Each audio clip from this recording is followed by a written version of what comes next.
In the heart of a bustling city, where the streets never slept, and the air buzzed with life, there was a small, forgotten park.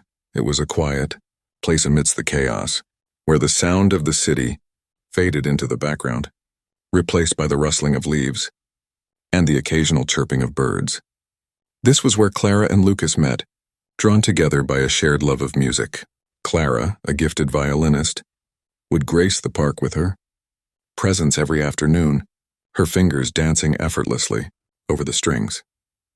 She had once dreamt of performing in grand concert halls, but life had taken a different turn. Now, her audience consisted of passers-by, and her stage was a weathered bench beneath an old oak tree.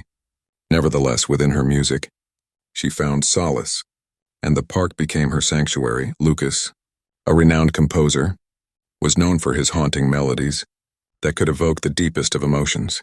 Despite his success, he carried a growing sense of emptiness that haunted him. One fateful day, while roaming through the city, he stumbled upon the park and heard Clara's violin.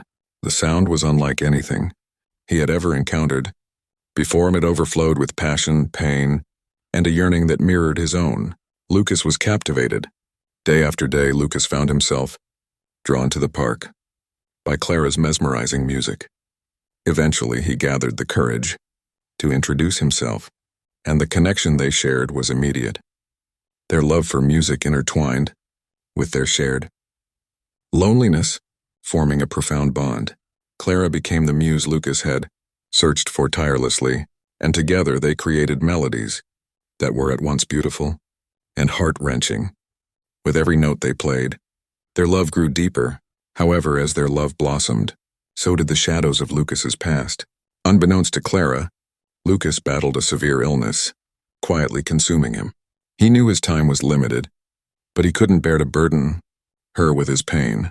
Instead, he poured every ounce of himself into their music, hoping that it would be enough to leave a lasting piece of himself behind. One evening as they played, their hearts out in the park, Lucas's strength betrayed him, and he collapsed. Clara rushed to his side, but it was too late. His illness had taken its final toll. In his last moments, with his spirit fading, Lucas whispered a melodic fragment to Clara, a song unfinished meant solely for her ears. Devastated, Clara's heart shattered. With the loss of the man who had become her world, yet she continued to play their music in the park, completing the melody Lucas had left behind. Though he was gone, their love permeated every note. She played a beautiful, yet tragic song that echoed through the city streets, forever immortalizing their love.